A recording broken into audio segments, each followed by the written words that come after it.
Je continue sur ma lancée et je vais te donner des exemples d'animation spéciale qui va te démarquer de la concurrence.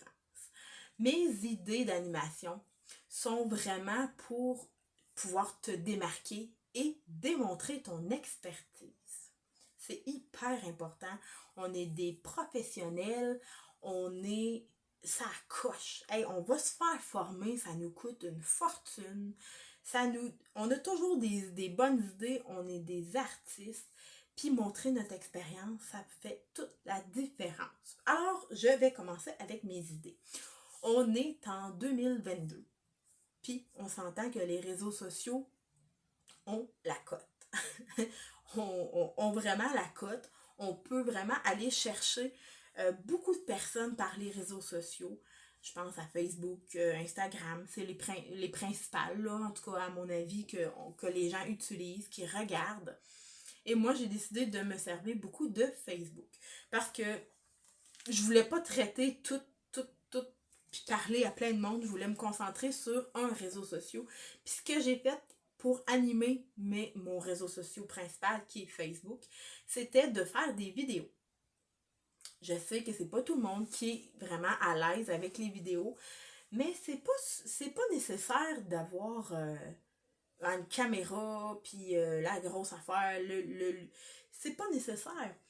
Mais juste de faire des vidéos puis de démontrer ton expertise, ça peut juste commencer à présenter des produits capillaires. C'est pas compliqué, là. On est supposé connaître nos produits. Exemple, bon, ce fixatif-là, de faire une vidéo, ça peut être un live ou une vidéo préenregistrée qui est faite avec le cellulaire. On s'entend que c'est pas compliqué, ça prend pas un paquet d'affaires, puis d'avoir peut-être un bon trépied pour pas que ça shake de même. Ça, je veux pas. C'est un peu comme avec mon histoire de sac un peu plus tôt. C'est interdit d'avoir des sacs IGA pour faire de la revente de produits. Mais c'est interdit aussi de shaker comme ça. Fait qu'avoir un bon trépied, que c'est fixe, c'est vraiment l'idéal. Et de commencer par des vidéos qui expliquent un peu les produits. Fait que ça peut être juste ça, là. Si on n'est pas très à l'aise de parler ouvertement de notre expertise, juste de parler des produits, de les présenter, de dire à quoi ils servent, comment l'utiliser, ça peut être juste une base. De montrer notre expertise, de parler aussi, si tu as une expertise dans les soins capillaires, va-t'en sur Facebook, parle des problèmes de cuir chevelu. Il y en a de même qui savent pas quoi faire avec ça. Ils ont des problèmes de pellicule, ils ont des problèmes de démangeaison, ils ont des problèmes de cheveux gras. Va-t'en sur Facebook, va parler de ton expertise, fais des vidéos.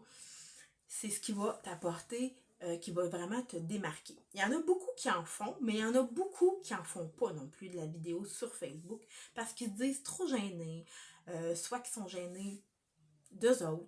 Hein? La confiance en soi, des fois, ben, ça peut être ébranlé quand on se fait des vidéos. Qui qu'on voit, ben, c'est nous autres durant qu'on fait la vidéo. Fait que c'est normal de se trouver des défauts. C'est normal. C'est juste de travailler sur la confiance en soi. Et en plus, plus qu'on fait de la vidéo, plus qu'on parle devant la caméra, plus qu'on est à l'aise et on a confiance en soi. Puis on se dit, oh, c'est pas super ce petit défaut-là, c'est n'importe quoi. Puis là, ben, on est à l'aise, puis on fait des vidéos. On fait plein de vidéos, puis les clients, ils aiment ça. Les clients vont t'écouter. Les clients vont écouter tes conseils. Puis des fois, ben, si on n'a pas eu le temps, exemple, de le dire en salon de coiffure, même si on est supposé, ben, ils vont écouter ton vidéo sur Facebook, ils vont dire « Hey, t'as parlé de tel produit, là, ça a l'air cool, ça, j'aimerais savoir plus d'informations. » Bingo, on vient de faire une vente. Donc, les vidéos sur les réseaux sociaux, c'est vraiment une très bonne idée d'en faire, de montrer notre expertise. Puis aussi de montrer des photos de ce qu'on fait. Tu sais, la belle taille qu'on vient de faire dans la semaine, on peut en ramasser une photo par semaine. On fait toujours des belles têtes à semaine longue. Ramassez-vous une belle photo, mettez-la sur vos réseaux sociaux. Vraiment, là, c'est un petit bijou, les réseaux sociaux, parce qu'on peut toucher à plein de monde d'une shot.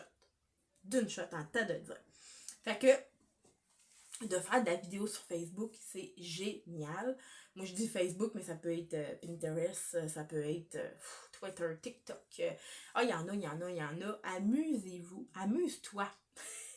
Amuse-toi de faire des vidéos, de mettre des photos en rapport, en lien avec la coiffure, bien entendu, parce que des fois, je vois passer des histoires, tu sais, des photos un petit peu plus personnelles, je dirais. Puis ça, je suis un peu plus de malaise. Ça montre pas un professionnalisme. Exemple qu'on est à la plage, puis qu'on se fait un beau selfie en costume de bain, puis qu'on voit toute la poitrine. Ah, c'est beau, une belle poitrine. Je suis bien d'accord. C'est bien beau. On a des belles poitrines. Mais je trouve que c'est pas professionnel.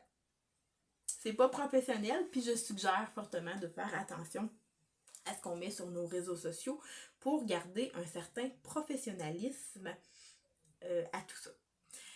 Deuxième truc, c'est d'organiser à notre salon de coiffure ou à notre poste de travail une journée relooking. On peut servir des réseaux sociaux, puis d'inviter les gens à s'inscrire, bien entendu, pour savoir le nombre de personnes qu'on va avoir. Puis toute cette journée-là, tu fais que du relooking. Toute la journée. Soit en coloration ou en coupe, peu importe, là, name it. Il n'y a pas de bonne idée, il n'y a pas de mauvaise bonne idée, là. Tout est bon. Tout est bon.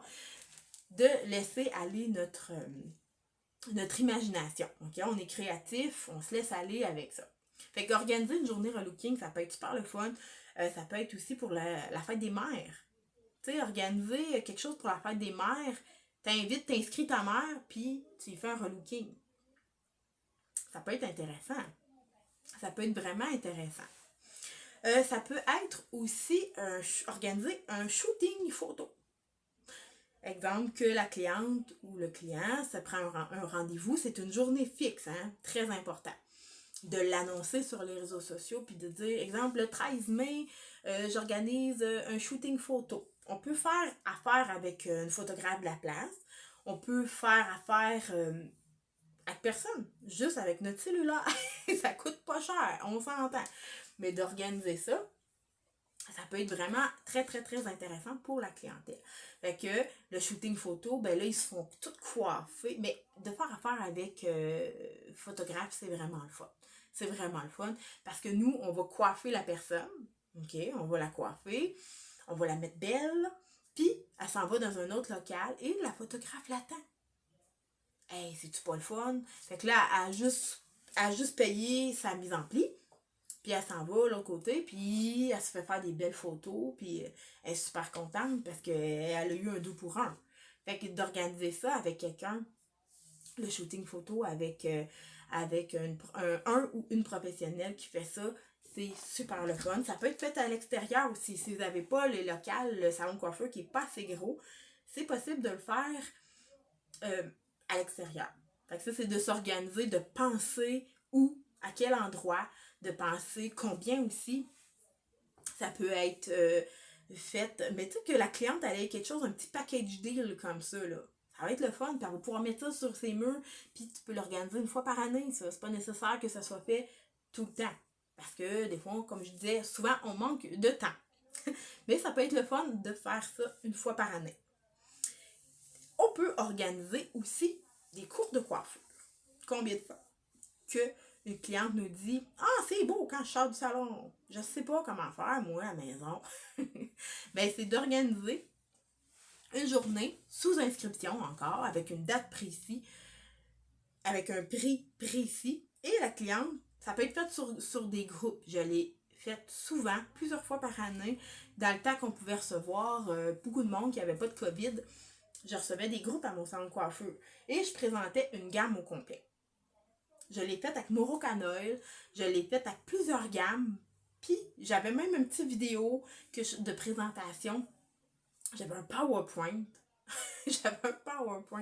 J'avais vraiment là, c'est name it, ok? On peut faire ce qu'on veut. On peut le faire one-on-one. La cliente est à notre poste de travail, puis on lui dit, ok, aujourd'hui, je vais te montrer comment gonfler ton toupette comme il faut. Tu vas prendre la brosse et je vais te montrer comment te gonfler le toupette. Hey, c'est le fun en tabarnouche pour la cliente. OK, ça a de la misère avec son volume. Même durant les inscriptions, elle peut remplir une fiche qui dit moi j'ai de la misère avec telle affaire, j'ai de la misère de me coiffer de telle façon. J'aimerais apprendre comment utiliser une brosse séchoir. Hey boy! C'est vraiment simple pour nous. Mais la cliente, ils ont de la misère à se coiffer. Ils ont de la misère à se coiffer. Puis durant cette journée-là, que tu lui fais un petit cours de coiffeur, puis tu peux en avoir plusieurs dans une journée. On s'entend là qu'on peut se prendre 1 heure. Fait qu'en une journée de 8 heures, on peut avoir 8-10 clients, là, même des fois, on peut en prendre 2 en même temps. Tu sais, 2 amis qui viennent en même temps, ça peut être le fun aussi. Fait que durant ce temps-là, tu lui dis comment se gonfler les cheveux ou comment se friser les cheveux avec un fer. OK? Selon ce qu'elle a besoin, ce qu'elle veut. Et tu peux lui vendre des produits en même temps. Hein, on s'entend que c'est bon pour le marketing, c'est bon pour la poche aussi. Parce que ben là, elle va repartir avec son fixatif que tu lui as montré comment se coiffer avec. Elle va repartir avec. Puis elle va, hey, j'ai eu un cours de coiffure avec ma coiffeuse. Elle a fait une journée spéciale. Puis elle m'a montré enfin comment friser les cheveux avec mon fer plat. J'ai jamais été capable. Mon fer plat, il est fini ben raide. Ben, j'ai acheté un fer plat. Puis j'ai acheté mes produits. Puis écoute, je suis capable enfin de me faire les cheveux. Merveilleux, je te dis, va la voir. T'entends, là? Fait que là, elle est satisfaite. Elle va être fidèle. Elle va t'acheter les outils que ça prend. Elle va t'acheter les produits que ça y prend pour se coiffer.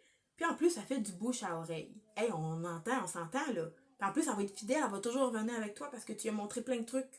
Je dis pas de dévoiler nos trucs de coloration, nos trucs. On s'en garde, là. Non, on se garde.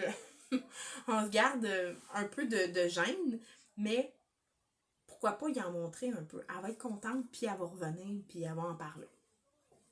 J'avais déjà fait aussi des cours de produits. J'avais fait ça sur des groupes. Comme je disais tantôt, je l'avais fait en mon salon de coiffure que j'avais montré, j'avais fait des démonstrations de produits, mais je l'ai déjà fait à domicile.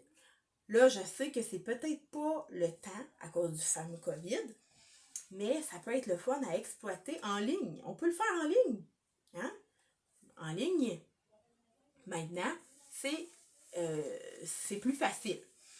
Fait qu'on peut faire un Zoom en ligne sur inscription. Bon, ben, telle journée, je vous montre telle gamme de produits. Telle journée, je vous montre tous mes coups de cœur. Je vous garantis que si vous montrez vos coups de cœur, plus que le 90-95% de ton audience va acheter. Parce que toi, tu les aimes puis tu sais comment les utiliser. Fait que ma suggestion, que moi j'ai déjà faite, dans ce temps-là, je me promenais, je faisais une journée, les clientes m'appelaient, hey, j'aimerais ça faire une présentation de produit. Hey, pas de trouble, je m'en vais te retrouver. On se sédule une date, je peux telle date, je peux telle date, je peux telle date.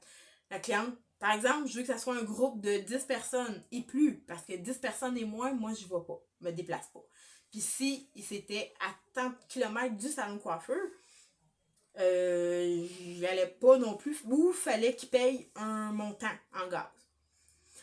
Je me déplaçais chez les gens, j'emmenais mes valises de produits, j'emmenais un produit de chaque. Par exemple, c'était tous mes coups de cœur.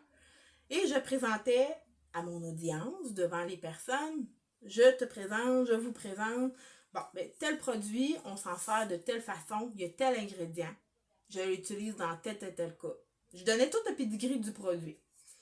Je changeais de produit, et ainsi de suite comme ça.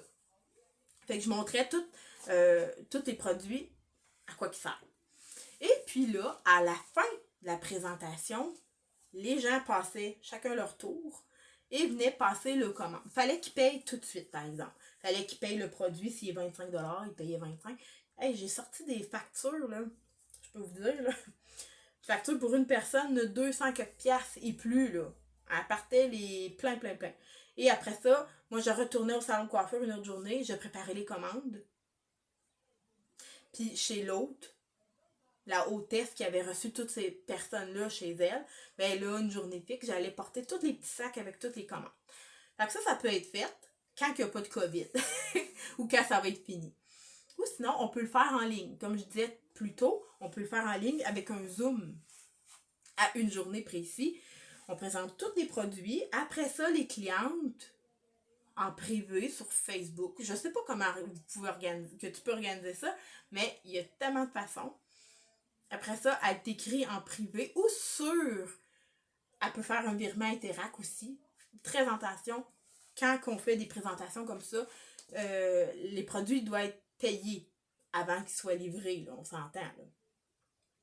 C'est très important. Je sais, je dis ça comme ça parce que moi, je l'ai déjà fait. Les clients payaient sur réception. Quelle mauvaise idée. En tout cas, on apprend par nos erreurs, puis c'est pour ça que je suggère vraiment que les clients aient payé avant de faire la transaction, avant qu'ils reçoivent les produits. Fait que pour qu'ils se fassent préparer une commande, les produits doivent être payés. Si tu n'as pas de site internet, c'est toujours possible de faire des virements Interac. Fait que les gens s'en vont soit sur le Zoom, qui écrivent en privé. Bon, ben moi, je veux tel produit avec le nom, numéro de téléphone. Fait que, puis toi, ben, te donner les informations pour les virements Interac. Fait que la cliente, elle sait comment ça va y coûter. Elle t'envoie le virement, toi, tu prépares la commande et tu vas lui livrer ou lui envoyer par la poste, ou ça peut être du ramassage en salon coiffeur. Fait que donc, ça, c'était toutes mes idées. C'était des petites idées d'animation à mettre en place pour pouvoir aller te démarquer de la concurrence. Pas obligé de tout faire ça par année, là. C'est seulement des idées que tu peux en prendre une seule idée, puis le faire une fois par année. Les clients vont aimer ça, vont apprécier. Ça va faire en sorte, encore là, les clientes vont être fidèles. Ça peut faire en sorte aussi d'aller chercher de la nouvelle clientèle. Les clientes, ils vont tellement aimer ça qu'ils vont avoir le goût d'aller te suivre soit sur tes réseaux sociaux ou carrément de venir à ton salon de coiffure, te voir et de t'être fidèle à toi parce qu'ils ont aimé qu'est-ce que tu as présenté. Ils ont aimé ce que tu as parlé des produits durant les journées que tu as organisées, pendant les cours, pendant les présentations. Ils ont aimé ta personnalité et ils vont retourner te voir et être fidèles parce que toi, tu fais des choses différentes des autres.